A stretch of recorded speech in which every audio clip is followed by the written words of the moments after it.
माता की, भारत माता की, छत्रपती शिवाजी महाराज की, धर्मवीर छत्रपती संभाजी महाराज की, जय भवानी, जय भवानी, जय जय जय जय जय भवानी, जय जय जय जय जय शिवाजी, पार्वती पते हरा हरा। मंचावर उपस्थित भारतीय जनता पक्षाचे मुंबईचे अध्यक्ष अमित साटमजी, माननीय गोपाळ शेट्टीजी, योगेश सागरजी, प्रवीण दरेकरजी, संजय उपाध्यायजी, पवन त्रिपाठीजी, या ठिकाणी उपस्थित दीपक तावडेजी, ज्येष्ठ आमदार आमचे अतुल भातखळकरजी, मनीषाताई चौधरी, प्रकाशजी सुर्वे, भाई गिरकर, गणेशजी खणकर, अमित शाह, बाबा सिंगजी, विनोद शेलारजी, अप्पा बेलवलकरजी, योगिताताई पाटील, निखिल व्यास, रमेश गायकवाड, तेजिंदर तिवाना, लीना देहरकर, जितेंद्र पटेल, तेजस्वी घोसाळकर, राणी द्विवेदी, शिवा शेट्टी, जिग्ना शाह, श्वेता कोरगावकर, शिल्पा सांगोळे, ॲडव्होकेट सीमा शिंदे, प्रकाश दरेकर, निशा परुळेकर, प्रीतम पंडागळे, नुकताच ज्यांनी भारतीय जनता पक्षामध्ये प्रवेश केला त्या मुंबईच्या माजी महापौर डॉक्टर शुभा राऊळ, या ठिकाणी मंचावर उपस्थित सर्व मान्यवर, समोर उपस्थित सर्व माझ्या लाडक्या बहिणी आणि उपस्थित सर्व माझ्या भावांनो, आज खरं म्हणजे मी ज्यावेळी आपल्या समोर आलो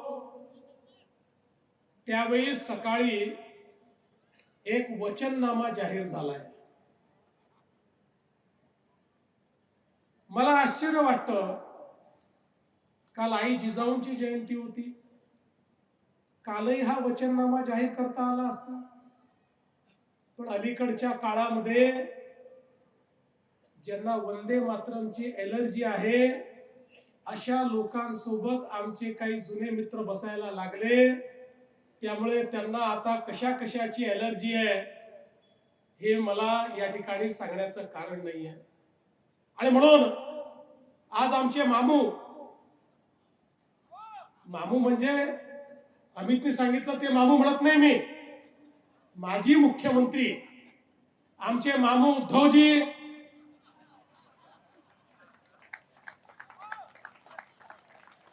आणि नव्यानेच पुन्हा एकदा प्रेम उफाळलेले राजजी यांनी एक वचननामा या ठिकाणी जाहीर केला. पहिल्यांदा तर मी एकच सांगू इच्छितो, वचननामा देण्याचा अधिकार हा हिंदू हृदय सम्राट शिवसेना प्रमुख बाळासाहेब ठाकरेंना होता. आज जाहीर झालेला वचननामा नाही, तो वाचून नामा आहे. वचननामा नाही आहे, तो वाचून नामा आहे. पण त्यांनी काय वाचलं हे त्यांना देखील माहिती नाही. याचं कारण आपण बघा, एका वाहिनीने 2017 सालच्या यांच्या आश्वासनाच्या संदर्भात एक फॅक्ट चेक केला आणि त्या फॅक्ट चेक मध्ये 17 साली यांनी जे 5 वचन दिले होते त्यातलं एकही वचन यांना पूर्ण करता आलं नाही, असं फॅक्ट चेक मध्ये त्या वाहिनीने त्या ठिकाणी दिलं. मला आश्चर्य वाटतं, जर आपल्याला खोटंच बोलायचंय तर आईच्या चरणी कशाला ठेवायचा. खऱ्या अर्थानं हे ज्यावेळेस वचननामा करायला बसले त्यावेळेस मला सांगितलं की काहीतरी आपापसात बोलत होते. मग मी माहिती काढली तर त्या ठिकाणी ते काय बोलत असतील, झूठों ने झूठों से कहा सच बोलो. झूठों ने झूठों से कहा सच बोलो, अरे भाई दो भाइयों का ऐलान हुआ सच बोलो। घर के अंदर झूठों की एक मंडी है, दरवाजे पर लिखा है सच बोलो। अशा पद्धतीनं पुन्हा एकदा या ठिकाणी 25 वर्ष काम केल्यानंतर नव्याने त्याच त्या गोष्टी सांगताना नाही जनाची मनाची तर वाटली पाहिजे। आता बघा ते दोन युवराज त्या ठिकाणी परवा एक कुठला तरी शो करत होते, राहुल गांधी सारखी स्क्रीन लावली होती, राहुल गांधींसारखे एरझऱ्या करत होते, काहीतरी बोलत होते आणि मला कोणीतरी सांगितलं म्हणत त्यांनी असं म्हटलं की या ठिकाणी मुंबईमध्ये चांगल्या प्रकारचे शौचालय देखील नाही।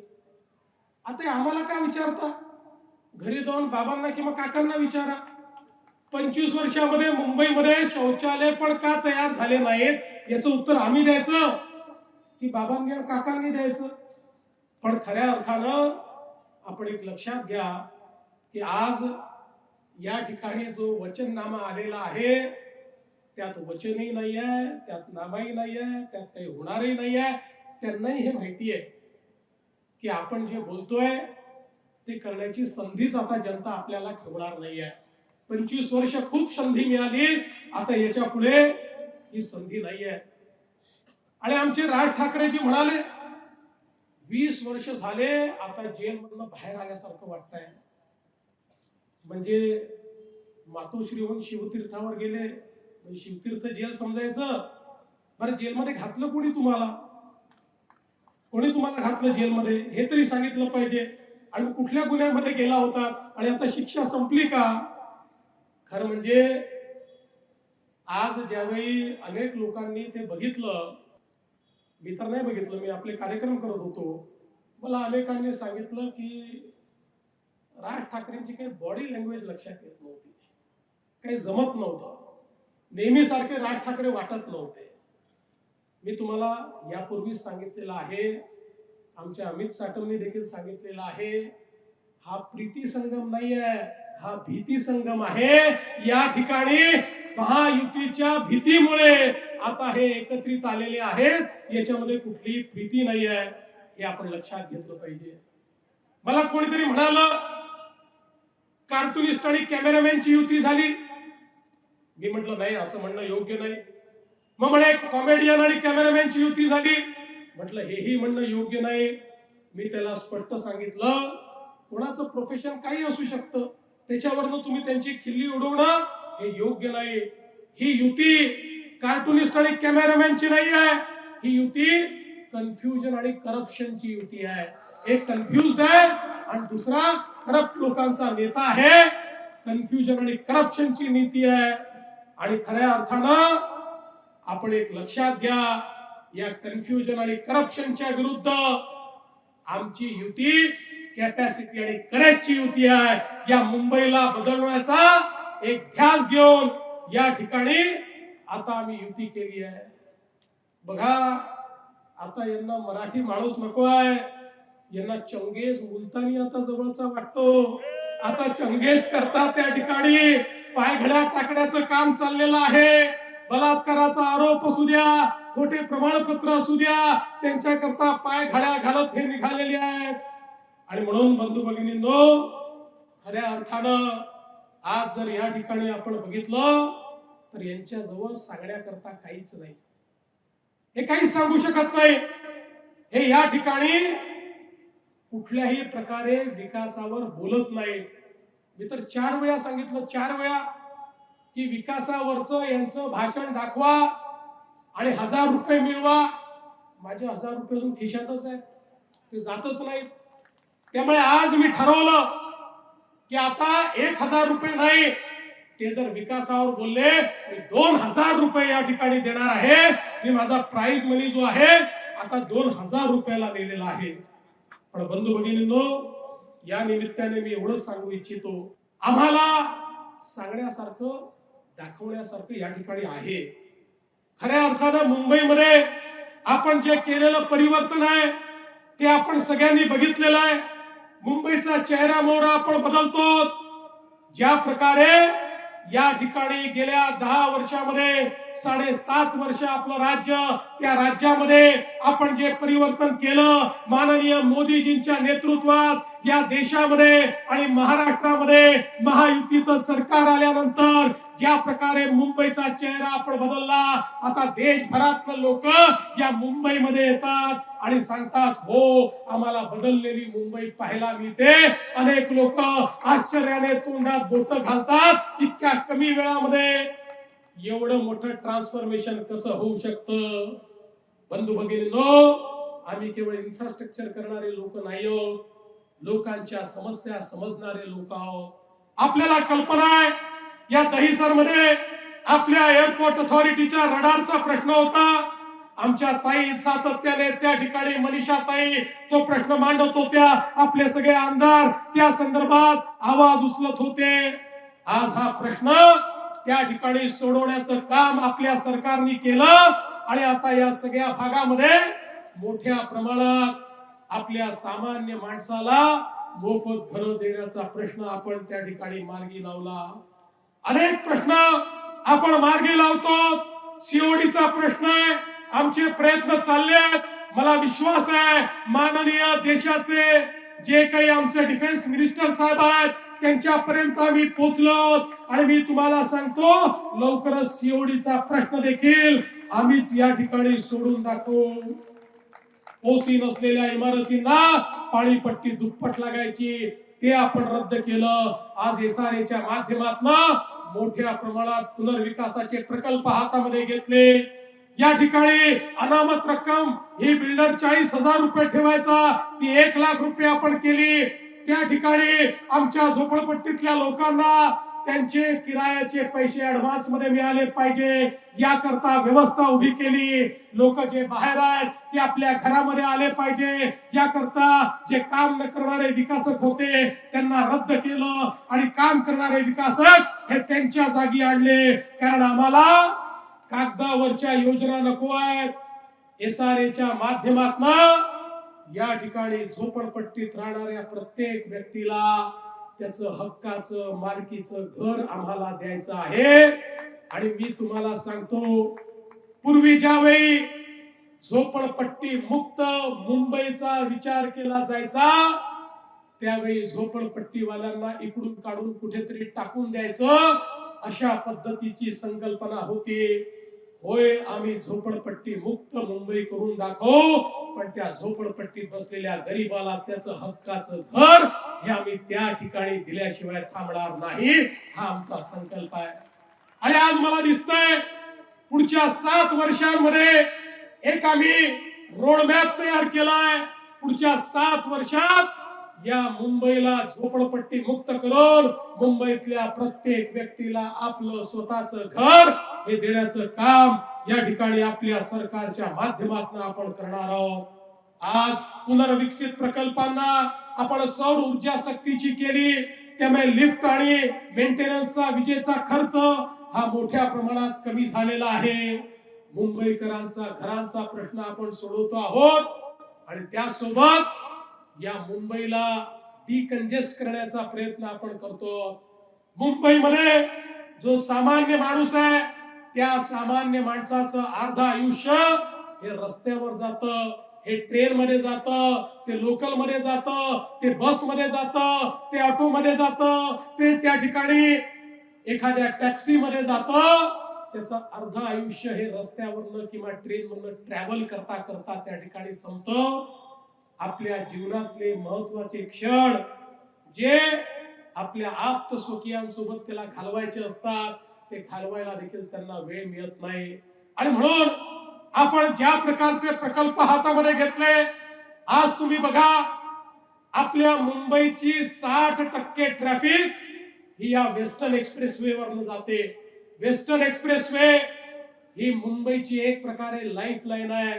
60% ट्रॅफिक याच्यावरनं जाते आणि आपल्याला माहिती आहे संध्याकाळच्या वेळी वेस्टर्न एक्सप्रेसवेची काय अवस्था होते.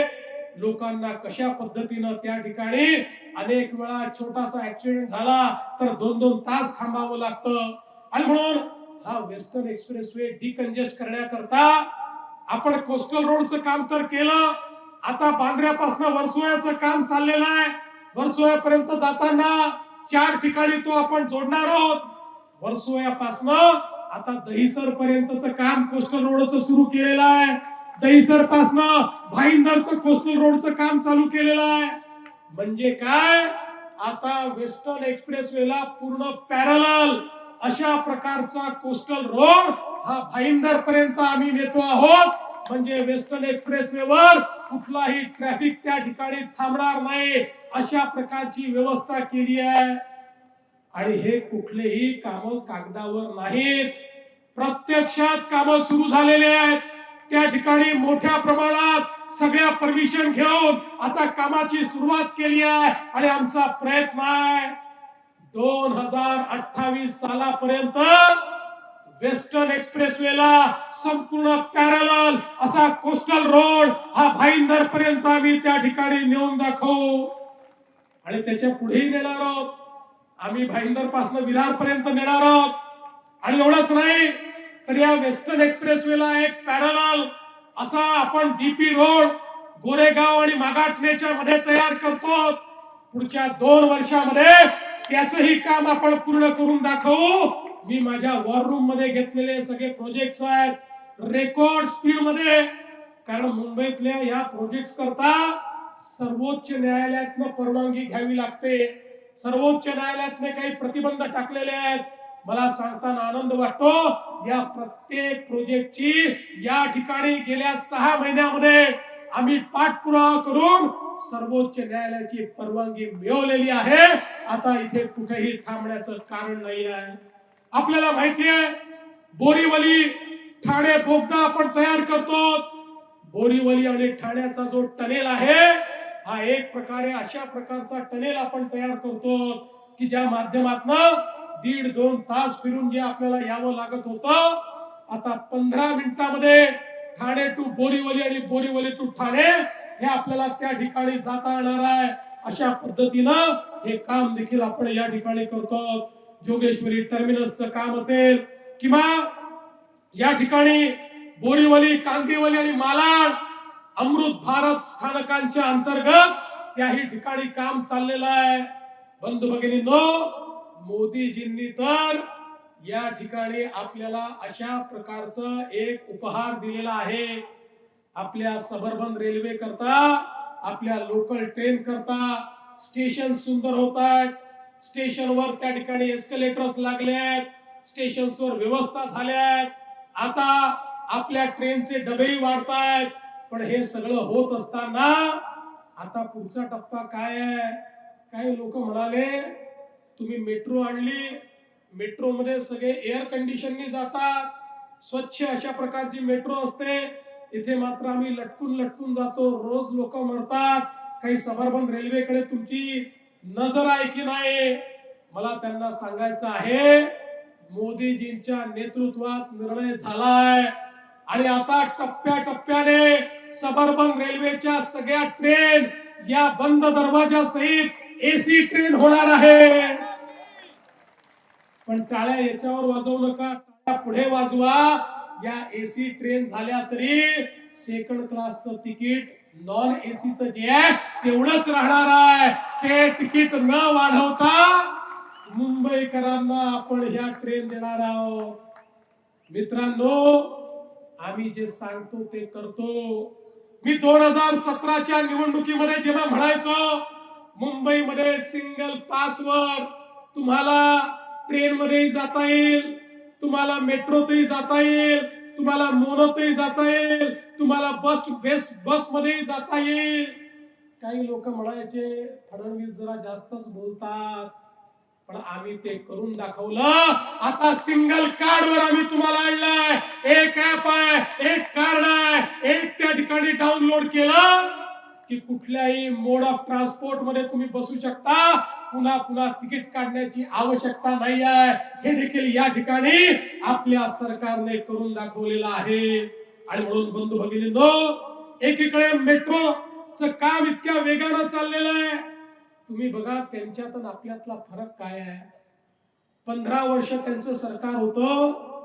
15 वर्षामध्ये त्यांनी 11 किलोमीटरची मेट्रो तयार केली. 11 किलोमीटरची. आणि आपण 10 वर्षातले 7.5 वर्ष आपल्याला मिळाले, त्या 7.5 वर्षामध्ये मोदीजींच्या नेतृत्वामध्ये 475 किलोमीटरच्या मेट्रोचं काम चालू केलं.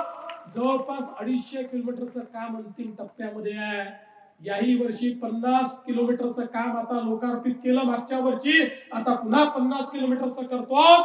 आणि हे 475 किलोमीटरचं नेटवर्क हे 2028च्या डिसेंबर पर्यंत या ठिकाणी मुंबईकरांच्या सेवेमध्ये आम्ही आणणार आहोत. आपल्याला माहिती आहे मेट्रो 7 आहे, अंधेरी पूर्व ते दहिसर पूर्व, मेट्रो 9, मेट्रो 7A दहिसर ते मीरा भाईंदर, अंधेरी ते छत्रपती शिवाजी महाराज टर्मिनस. मेट्रो 9चं काम 88% पूर्ण झालंय. मेट्रो 7A 34% काम याचं पूर्ण झालेलं आहे. दहिसर पश्चिम ते भाईंदर, यामुळे मेट्रो 3ची आपली जोडणी होते आहे. ती अंडरग्राउंड मेट्रो जी आहे त्याला थेट आपण या ठिकाणी जाऊ शकणार आहोत. म्हणजे एकीकडे कुलाबा असेल, दुसरीकडे विमानतळ असेल, कुठेही जाण्याकरता आता रस्त्याच्या ट्रॅफिकची आवश्यकता नाही आहे. आता आपण थेट त्या ठिकाणी जाऊ शकणार आहोत. काही लोक मला म्हणाले की फडणवीस साहेब तुम्ही नवी मुंबईला एअरपोर्ट केलं, आता इतक्या दूर आम्ही जायचं कसं? मी म्हटलं हे एअरपोर्ट चालणार आहे, पण तुम्हाला सांगतो काही दिवसांनी तुमच्या लक्षात येईल जेवढ्या वेळात या एअरपोर्टवर पोहोचतात तेवढ्याच वेळात त्याही एअरपोर्टवर आम्ही तुम्हाला पोहोचवणार आहोत. याचं कारण आता कोस्टल रोडनी तुम्ही वरळी पर्यंत येऊ शकाल. वरळीवरनं शिवडी पर्यंत एक एलिव्हेटेड रोड हा पुढच्या वर्षी म्हणजे 2026च्या शेवटापर्यंत आम्ही तो संपवणार आहोत. तिथनं तुम्ही 10 मिनिटात शिवडीला पोहोचाल, तिथनं 12 ते 14 मिनिटात तुम्ही नवी मुंबईत पोहोचाल. तिथनं अजून एक कोस्टल रोड जो पुढच्या 4 ते 6 महिन्यात होतोय तो थेट एअरपोर्टला तुम्हाला नेल. म्हणजे इथनही तुम्ही जवळपास 25 ते 40 मिनिटांमध्ये थेट नवी मुंबईच्या एअरपोर्टला जाऊ शकाल. या सगळ्या नॉर्थच्या आमच्या सगळ्या वेस्टर्न सबअर्बच्या लोकांना देखील त्या ठिकाणी जाण्याची व्यवस्था आम्ही करतो. एक असं जाळं रस्त्यांचं तयार करतो की मुंबईच्या कुठल्याही कोपऱ्यातून कुठल्याही कोपऱ्यामध्ये जायचं असेल तर मॅक्सिमम टाइम हा 59 मिनिटाचा असला पाहिजे. अशा पद्धतीनं या ठिकाणी आपण काम करतो. आज आपल्याला माहिती आहे मोठ्या प्रमाणात एसटीपीचं काम आपण सुरू केलं. या मुंबईतलं सगळं पाणी आमच्या नद्यांमध्ये, नाल्यांमध्ये आणि समुद्रात जात होतं. सगळी घाण, सगळं सांडपाणी 25 वर्षामध्ये मुंबई सारख्या शहरामध्ये एसटीपीचं काम हे करू शकले नाही. आपलं सगळं घाणेरडं पाणी आपल्या नदी नाल्यांमधनं आपल्या समुद्रात जात असल्यामुळे समुद्राचे किनारे खराब झाले. आमच्या सगळ्या नद्या त्या ठिकाणी या देखील प्रदूषित झाल्या. आता मोठ्या प्रमाणात एसटीपीचं काम चालू केलंय. मालाड एसटीपी 4523 कोटी रुपयाचं काम हे त्या ठिकाणी होत आहे. आणि नदी पुनरुज्जीवनाच्या अंतर्गत दहिसर असेल, पोईसर असेल, ओशिविरा असेल, मिठी नदी असेल, सगळ्यांचं काम आम्ही सुरू केलं. 2490 कोटी रुपये त्याच्याकरता दिलेले आहे. अर्थात मिठी नदीचं काम त्यांनी सुरू केलं होतं, पण मिठी नदीमध्ये मिठाई खाण्याचं काम त्यांनी केलं. लोक जेलमध्ये आहेत. 80 कोटीची मिठाई ज्यांनी मिठीमध्ये खाल्ली त्यांना जेलमध्ये पोहोचवण्याचं काम देखील आपण या ठिकाणी केलं आहे. आणि म्हणून बंधू भगिनींनो, आज या ठिकाणी ज्यावेळी आपल्या समोर आम्ही मत मागण्याकरता आलो आहे, we are time tested people. आम्ही असे लोक आहोत ज्यांचा अनुभव तुम्ही घेतलेला आहे, ज्यांनी करून दाखवलेला आहे. आम्ही नुसते बोर्ड लावत नाही, करून दाखवलं, करून दाखवलं, करून दाखवलं. अरे काय करून दाखवलं? मुंबईमध्ये भ्रष्टाचार करून दाखवला, कोविड मध्ये घोटाळे करून दाखवले, मिठीमध्ये गाळ खाऊन दाखवला, शौचालयामध्ये काय काय खाऊन दाखवलं. आता मला या ठिकाणी सांगण्याची आवश्यकता नाही आहे. त्यामुळे आम्ही करून दाखवल्याचे बोर्ड लावणारे लोक नाही आहोत. तर या ठिकाणी आमच्या कामाची जिवंत स्मारक हे मुंबईकरांना त्या ठिकाणी दिसतायत. आणि मुंबईकर आपल्या त्या ठिकाणी सांगतायत की होय महायुतीनेच करून दाखवलं. हे मुंबईकर आज या ठिकाणी सांगतायत. बंधू भगिनींनो, काल परवापर्यंत आपल्या पराभवाचा ठपका ईव्हीएम ईव्हीएम ईव्हीएम करून ठेवणारे लोक आता ईव्हीएम विसरले. आता त्यांनी नवीन सुरू केलं बिनविरोध बिनविरोध बिनविरोध. आता आले आमचे बिनविरोध. आता या ठिकाणी जर काही उमेदवारांना असं वाटलं की भाजप शिवसेना महायुती अपराजित आहे, यांच्यासोबत आम्हाला लढून फायदा नाही, तर त्यांनी परत घेतला तर आमचे अविरोध आले. आमचेच थोडी आले, तो कुठला तरी मुस्लिम पक्ष आहे त्याचेही लोक आले, कोणीतरी त्या ठिकाणी एक इंडिपेंडेंट आहे तोही या ठिकाणी अविरोध आला. पण यांना लक्षात आलं आहे की आता हारल्यानंतर काहीतरी नवीन आपल्याला या ठिकाणी सांगावं लागेल, म्हणून त्याचं नरेटिव्ह बिल्डिंग हे अविरोधच्या माध्यमातून या ठिकाणी केलं आहे. पण मी तुम्हाला विधानसभेच्या निवडणुकीमध्ये सांगितलं होतं ईव्हीएमचा अर्थ काय आहे, एव्हरी वोट फॉर महाराष्ट्र. आणि आता ईव्हीएमचा अर्थ आहे एव्हरी वोट फॉर मुंबई. एक एक वोट हे आता आपल्याला मुंबईला द्यायचा आहे. आणि 15 तारखेला महायुतीचे धुरंधर हे आपल्याला मुंबईच्या महानगरपालिकेमध्ये त्या ठिकाणी निवडून पाठवायचे आहेत. मी तुम्हाला हे वचन देतो, या महानगरपालिकेवर महायुतीचा फगवा लागल्यानंतर पारदर्शी प्रामाणिकतेतून या पालिकेमध्ये आम्ही काम करून दाखवू, मुंबईचा चेहरा बदलून दाखवू, मुंबईकरांच्या जीवनामध्ये एक परिवर्तन आणून दाखवू. आणि म्हणून 15 तारखेला तुम्ही सगळे दिवसभर कमळाची आणि धनुष्यबाणाची कास धरा, कमळाचा आणि धनुष्यबाणाचा विचार करा. 16 तारखेपासून पुढचे 5 वर्ष तुमची काळजी आम्ही करू, हा विश्वास तुम्हाला देतो आणि माझं बोलणं संपवतो. धन्यवाद. जय हिंद, जय महाराष्ट्र.